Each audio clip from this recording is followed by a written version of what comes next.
अवकाळी पावसाने पुणे जिल्ह्याला झोडपले, प्रशासनाने ऑरेंज अलर्ट जारी केला. पुणे जिल्ह्यात सततच्या 3 दिवसाच्या पावसामुळे ढगफुटी सदृश परिस्थिती निर्माण झाली आहे. या जिल्ह्यात प्रामुख्याने दौंड, इंदापूर, बारामतीमध्ये पूरजन्य परिस्थिती निर्माण झाली.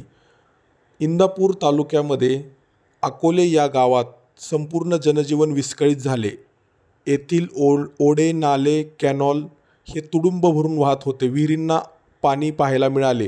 येथील शेतकऱ्यांनी आढावा घेतला, पाहणी केली तर कॅनॉल तुडुंब भरून वाहत होते. शेतात पाणीच पाणी पाहायला मिळाले. शेतकऱ्यांनी असं सांगितलं की गेल्या 40 वर्षापासून असा पाऊस पाहिला नाही आणि या पावसामुळे संपूर्ण शेतीचं नुकसान झालं. तसेच विहिरीवरील मोटर तसेच त्यांचं इतर साहित्य, शेतीची अवजारे सुद्धा वाहून गेली.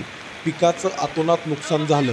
तसेच प्रशासनाने इंदापूर तालुक्यातील तहसीलदार जीवन बनसोडे, नायब तहसीलदार श्री अनिल ठोंबरे व आपत्ती व्यवस्थापन लिपिक सुधीर जायभाई यांनी आवाहन केलं आहे की NDRFच्या 2 तुकड्या पुणे जिल्ह्यासाठी रवाना झाल्या आहेत. त्यातील दौंड, इंदापूर, बारामती तालुक्यात या तुकड्या दाखल होणार आहेत. या तुकड्यांमार्फत पावसात पुरात अडकलेले नागरिक यांना बचाव कार्य केले जाणार आहे.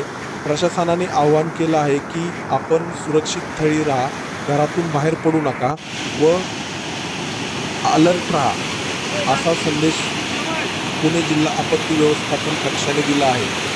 या माहितीसह आपण या पुरातील पाण्यात उतरू नका व सर्वांनी खबरदारी बाळगा, असे आवाहन प्रशासनातर्फे करण्यात आले आहे. अशाच नवीन अपडेट्ससाठी आपण पाहत राहा आवाज महाराष्ट्राचा लाईव्ह. धन्यवाद.